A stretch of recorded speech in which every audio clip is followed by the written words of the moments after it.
Hello. This week I wanted to talk about the burning of the Amazon rainforest because it's been in the news and I find it interesting, So, if you haven't heard of it, it's August 2019, and people are upset because lots of fires are burning in the Amazon and they're being set deliberately by humans in order to create more farmland by burning the forest. At least that's the basic story. From what I can tell, there's been about 40,000 fires so far this year. There are news reports saying 72,000. But they're not strictly correct, because they're based on satellite data from the wrong satellite. That the satellite is just there to help with firefighting, and it doesn't count accurately. It just spots changes. The more accurate count is about 40,000 so far this year, and also the other figure I think includes normal stubble burning in farms where they burn back the old growth and ready for the crop next year, basically. So that's different again, but they're being counted, I think. And again, some of these figures say that the burning is 35% up on the same period last year. But NASA's actual figures from the correct fire spotting satellites indicate that actually it's close to average this year, the burning. People are saying it's the highest since 2010. Don't think so, no. It was similar in 2016.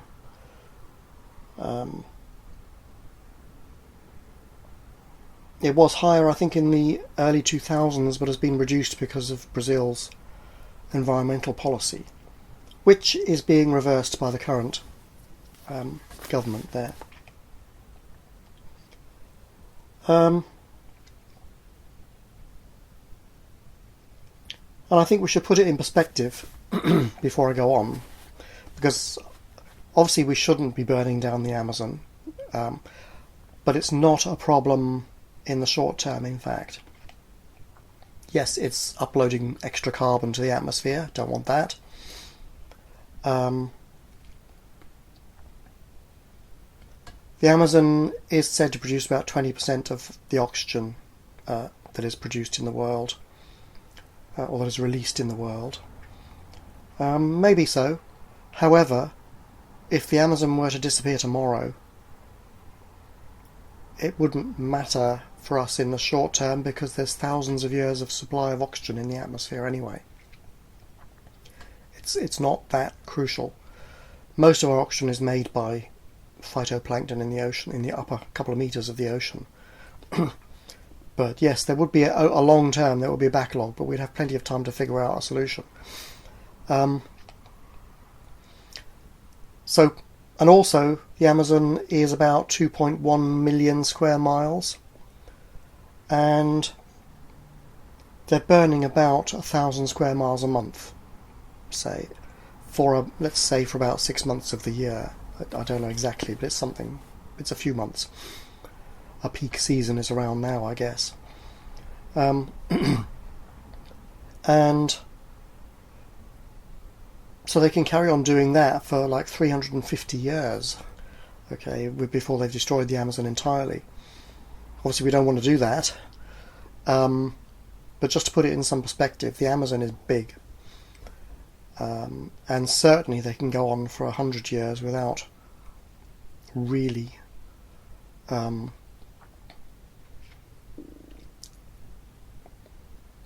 it being crucial, let's say. I know that it will change the climate around there and tend to reinforce itself and speed things up as time goes on, because it'll get drier and the edges of the forest will dry out and they'll tend to burn back when there are fires.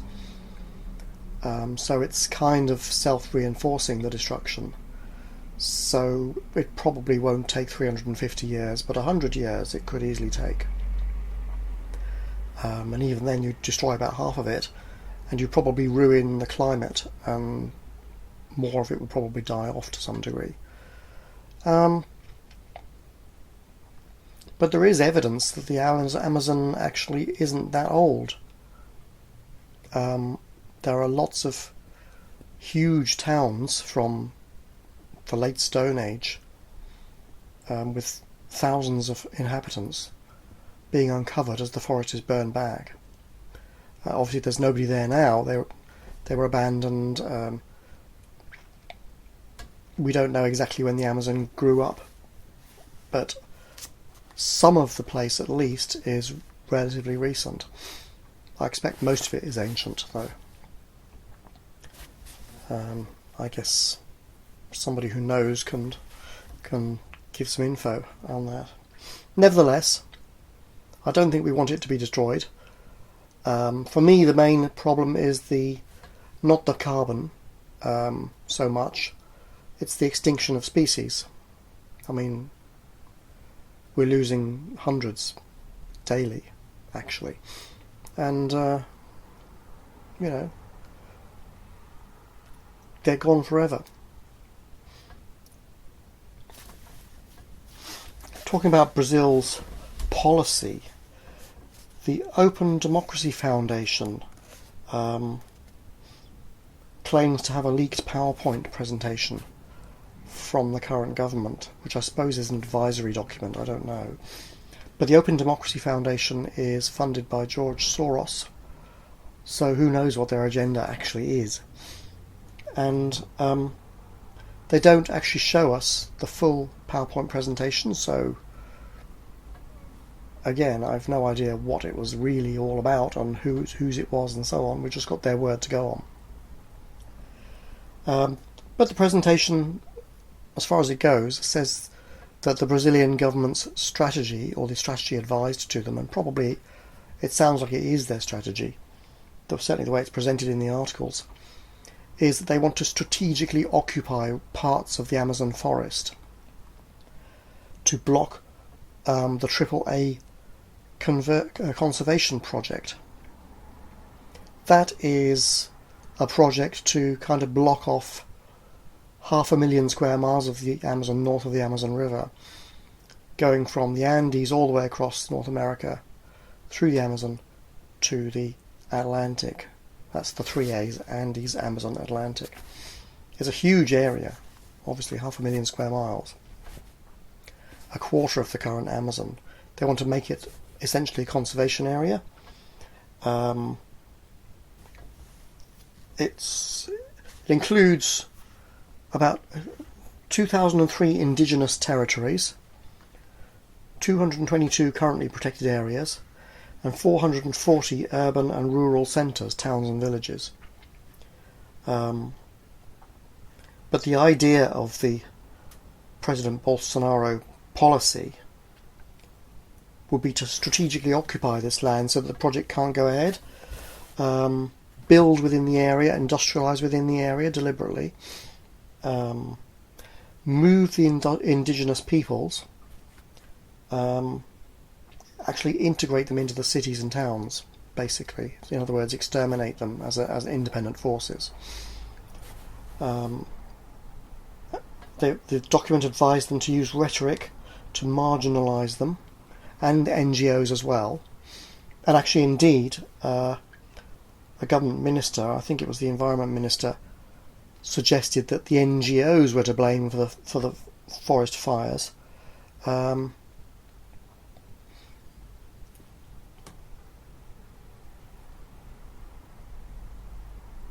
To raise publicity or something.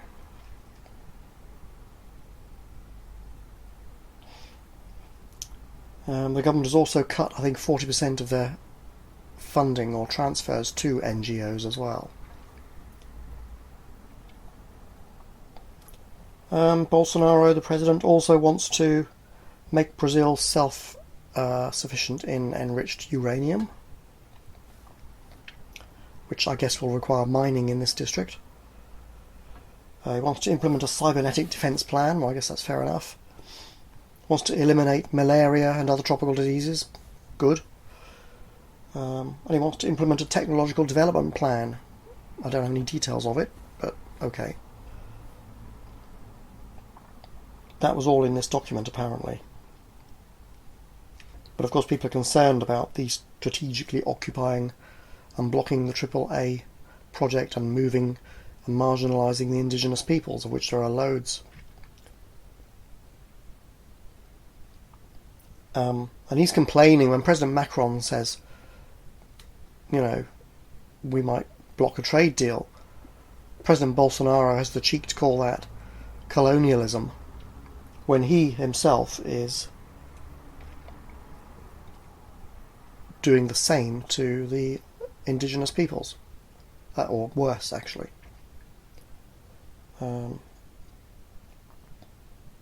They've also cut the forest firefighting budget by 42%.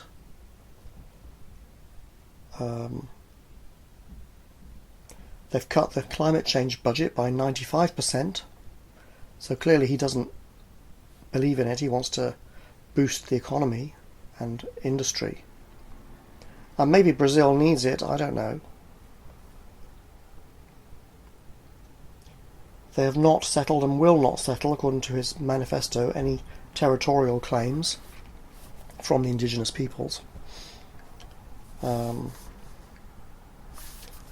Indigenous leaders and environmentalists continue to be attacked and murdered in Brazil, including this year. Nothing seems to be happening to stop it. It's suspected that it's done by agribusiness interests, who are Bolsonaro's primary supporters, along with industrialist and mining interests.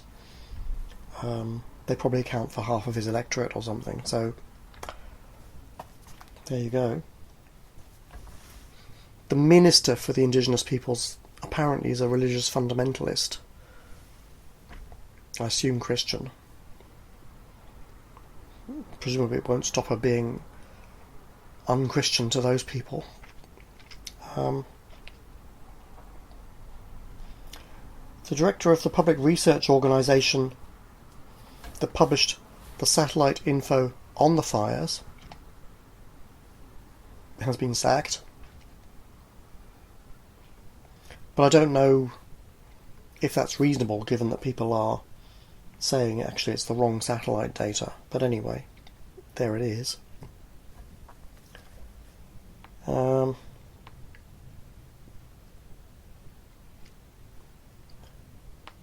What else? The Environment Minister has been convicted in the past of illegally favouring mining interests. I think when he was the Environment Minister for Sao Paulo, but now he's the national one. So he's actually been convicted of bias in favour of mining interests and contrary to the law. Actually, Bolsonaro has actually been convicted of illegal fishing in some conservation zone, actually. And the person who fined him has been sacked. Anyway.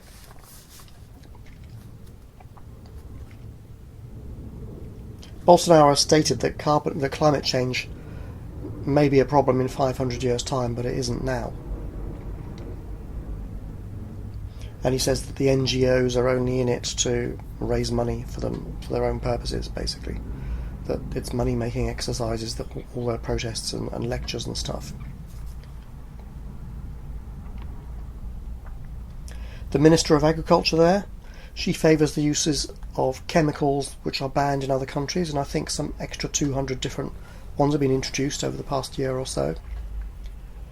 And there was a report in, I believe it was New Scientist magazine, that some 500 million bees have died in Brazil this year, apparently due to the new pesticides. It's 500 million bees. There's also been mass die-offs of bees recently, in the last 18 months, in Argentina, the USA, Canada, Mexico, South Africa, Turkey, and Russia. And Brazil is not going to host the COP25 Environment Conference, and that's going to, I think, Colombia or somewhere instead. So it doesn't look good for the forest there, does it? I mean, the government policy is all over it, basically. But it's not as big a crisis as the doomsayers are saying. We do have time on our side with respect to the Amazon, because it's just so huge. Nevertheless, we don't have time for the species that are being exterminated. Every time another 1,000 square miles is burned up, probably quite a few species that have not even ever been discovered are destroyed. And actually sites of historic interest are probably destroyed too, the ones which are in the forest, covered by the trees at the moment and generally undiscovered. They tend to be ploughed up and used as farmland. But we must remember that the people of Brazil voted for this guy. So do they want this destruction? It's hard to say. They probably want some sort of economic development. There's a lot of poverty, of course. A lot of inequality. But of course his opponent, Lula, was jailed for corruption. And she would have beaten him, probably. So maybe it was kind of Hobson's choice there. One's been jailed for corruption, and another one here, who if not corrupt is mendacious, is in power.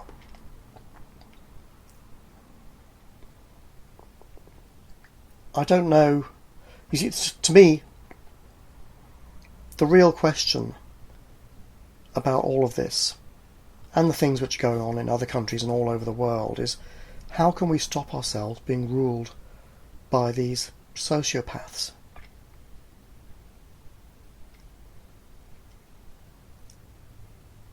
These creatures are not like the rest of us. They are ruthless and selfish beyond belief. And we the people just go on accepting it all the time. We have done since the Stone Age, probably. We're not going to solve these problems if these types of people remain powerful, I think. They've been reined in to some extent in democracies. There are some checks and balances in our democratic systems which kind of limit them to some extent. They can't be despotic so much as they were in the past. It's much harder for them to be. Certainly under communist and socialist systems they can still be, and are. And certainly under some extreme right-wing systems they can be, and are. It's the middle way that works best. A mixed kind of system with checks and balances. And there are lots of people saying, and I've said it before, capitalism is the real answer, the market can solve all these problems. Of course it can't. It needs to be managed to some degree. It's good at some things, it's not so good at others. If you don't legislate for a level playing field, markets tend to drive down to the bottom, the lowest common denominator, the worst wages, the worst conditions, and so on and so forth, because you're more competitive as a business like that. So, yeah, markets do not do what we want unless we regulate them. And the same in medicine. There's an incentive not to cure people, but to treat them, because then they go on paying. But we've got to do something about the system, and we've got to do something about these peculiar people that we allow to rule ruthlessly and in their own interests.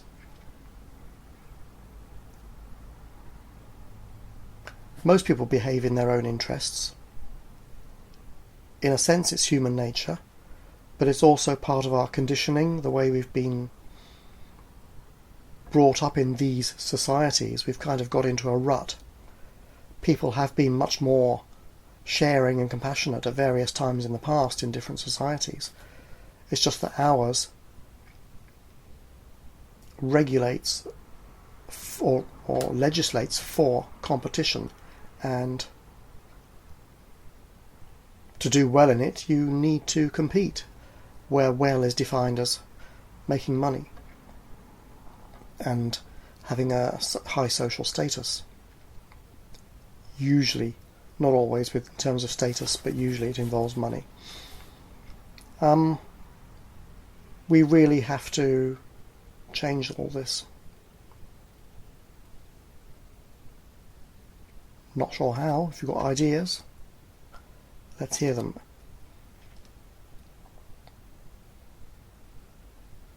Okay, bye for now.